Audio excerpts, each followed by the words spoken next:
In this section, we're going to do the supine spinal twist, another twisting pose done from the supine position. And we begin in savasana, or sponge, or corpse pose. Palms are upturned, your spine's in alignment, your toes fall out to the side. And then to begin the posture, you bring your feet back together, toes together. Place your hands, palms down at the sides. Focus upward. Empty your lungs with a cleansing breath. And as you inhale, lift up your right leg. Bring it up so the toes are pointed to the ceiling. Then bend the leg at the knee. Clasp your hands around the knee. Draw the thigh in tight to the chest. And bring your forehead up to touch your knee, or as close as you can. This is a knee to chest pose, really. Exhale and lower your head back to the floor. Place that foot on the opposite thigh, just above the knee. Extend your right arm away from the body. Turn your head if it's comfortable to look towards that outstretched hand.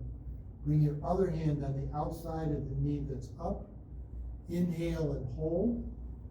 And then as you exhale, press that right knee down towards the left side, twisting the hips and lower spine and pelvis, looking back towards that right hand. And now you want to focus on trying to keep this right shoulder anchored to the floor. And as soon as it starts to lift, then stop. Don't take the knee any farther. And then you just let the gravity and the gentle pressure of the hand slowly loosen up these muscles and tendons and ligaments about the right hip and lower back area. And as they stretch out, maybe you can bring that knee a little bit further. But if you lift the shoulder, you just start to rotate the body and you don't get any more twist. Take a couple breaths here. Try to relax that lower right side of the back and the hip area. One more inhalation. Exhale and then inhale, come back around, then twisting the body, bringing the right foot up towards the ceiling, bringing the hands down by the sides, palms down, and then as you exhale, lower that foot to the floor. And then we'll do the other side. With the palms down, inhaling, lift your left leg up till your toes are pointed to the ceiling.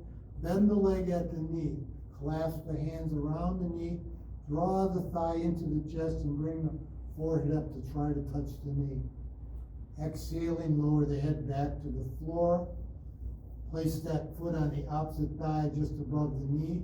Extend your left hand and arm away from the body. Turn your head to look towards that hand as much as you can.